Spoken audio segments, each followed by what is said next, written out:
Dave McMenamin and Kendrick Perkins will join us in just a moment, but we start with the next chapter of the Ben Simmons saga out of Philly. Adrian Wojnarowski joins us in studio. And Woj, what can you tell us about Ben Simmons and the latest with him in Philadelphia as training camp starts next week? Cassidy, not only does Ben Simmons plan to not report to training camp, he intends to never play for the Sixers again, to not wear an NBA uniform until he's traded. And so that sets up now a standoff between the 76ers, who want him in camp, who want to start the season, improve his trade value, and Ben Simmons, who is essentially telling the Sixers now, I am willing to sit, perhaps even out the season, until you find a deal for me. So this is a game of chicken, is what Absolutely. It really is. So let's go on from both sides. What are the options that the Sixers have right now? Well, listen, you don't miss Ben Simmons until certainly the season starts and you start playing games. This was a team that was the #1 seed in the East last year that has championship aspirations. They are a far diminished team without Ben Simmons. He knows that. And this is a bet by Ben Simmons that this is an organization with a win-now mentality, Joel Embiid in his prime, that just is not going to allow this gaping hole in the organization to cost them a season, and that they'll find a trade for him. Well, Simmons' trade value was at an all-time low heading into the summer.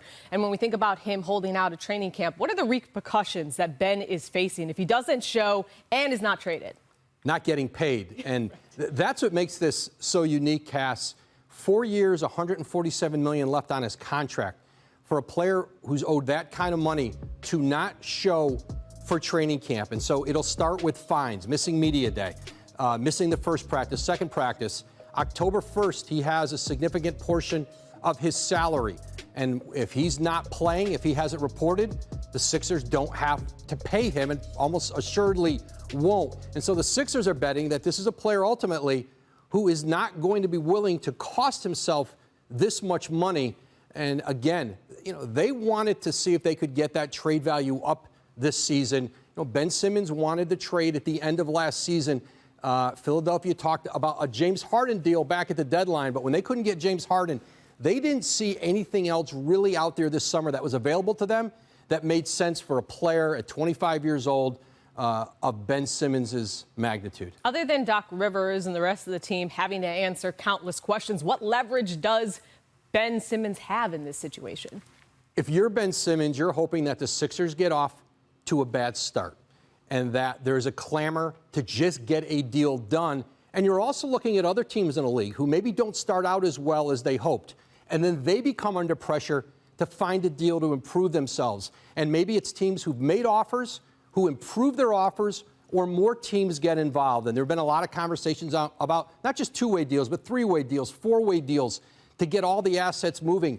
It is hard to trade a player of Ben Simmons' magnitude for a team like Philly when you're a championship contender. Usually great players like this, they're being traded from teams who are maybe headed toward a rebuild, and they want draft picks and young assets.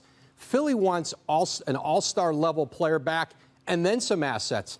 That's hard to do. Daryl Morey has proven he's not willing to settle, but we will see as this continues to linger on. Obviously, a situation we will continue to closely monitor with Philly Media Day on Monday. Thanks for watching ESPN on YouTube. For live streaming sports and premium content, subscribe to ESPN+.